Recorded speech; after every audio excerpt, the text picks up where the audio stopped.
tienen grandes gabinetes fiscales que permiten discutir cada deducción y hacer trampas legales o no tan legales, porque para las no legales ya están los paraísos fiscales, ¿no?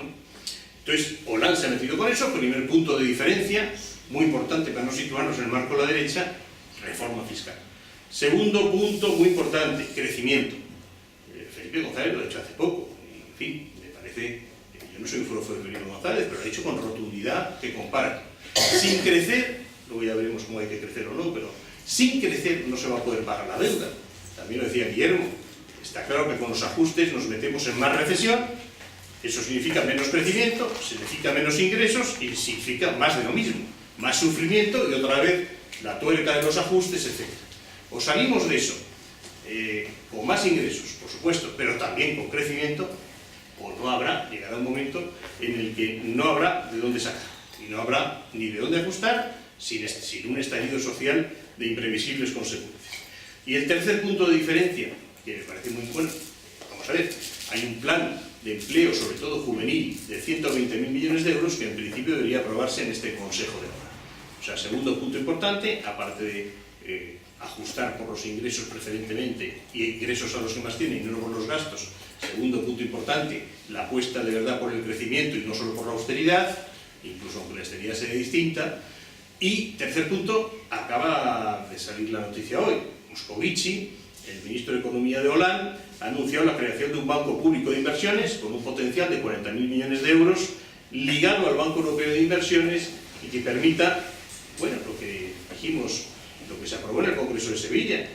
Lo que pasa es que allí, como perdón la expresión, nos la cogimos un poco con papel de fumar, se aprobó una institución financiera pública, porque decir banco público, en fin, no quedaba bien, no era de lenguaje políticamente correcto, pero se aprobó esto en el Congreso de Sevilla. ¿Y para qué? Pues para lo que quiere Hollande, para apostar por las pymes, por la innovación, por las energías renovables y por proyectos estratégicos que la banca privada pues no tiene un interés especial en apostar, y más en estos tiempos, porque en otros tiempos se apostaba por casi todo. Ibas al banco y te recibían con la alfombra roja, y si querías un crédito para no sé qué, te decían que por qué no te llevas otro más para no sé cuántos, y ahora al contrario, vas al banco y pareces un criminal absolutamente sospechoso según entras allí a pedir aunque sea un duro o un euro.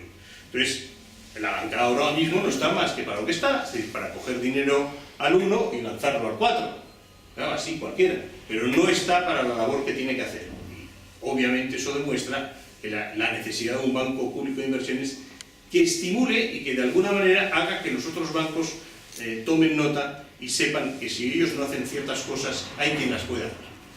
Por supuesto que la reacción de la derecha ante eso será tremenda, pero yo lo ponía simplemente como demostración de que hay alguna esperanza, de que la izquierda tiene otras políticas o puede tenerlas. Bueno, esto en cuanto al contexto. Claro, estamos en una situación donde, fijaros ya, el colmo es que ya no es ni la Merkel, ni nadie próximo a la Merkel, ni nadie próximo al Bundesbank.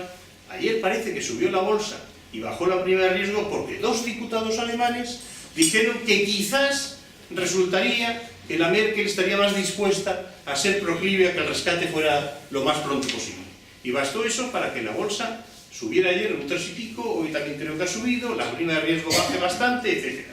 Claro, vamos a ver en qué queda todo eso, pero la inconsistencia de todos estos movimientos especulativos es tal, y la inconsistencia del gobierno de derechas que tenemos también, que podemos tener lo peor.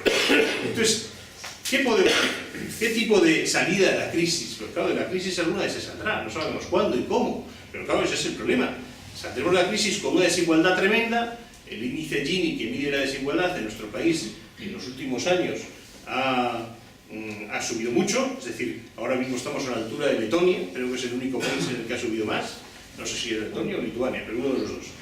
Y claro, puede haber otra salida de la crisis distinta de la salida que quiere la derecha, con pérdida de derechos, una salida en donde la desigualdad aumente, donde de paso se carguen la cohesión social, la educación, la sanidad. ¿Puede haberla? Bueno, nosotros deberíamos defenderla. En primer lugar, yo creo que deberíamos defender una salida de la crisis con un desarrollo distinto. No solamente en lo obvio, que es el desarrollo sostenible. Bueno, hay algunas personas, como Eugenio Morales, que es socialista, piensa que no hay desarrollo sostenible.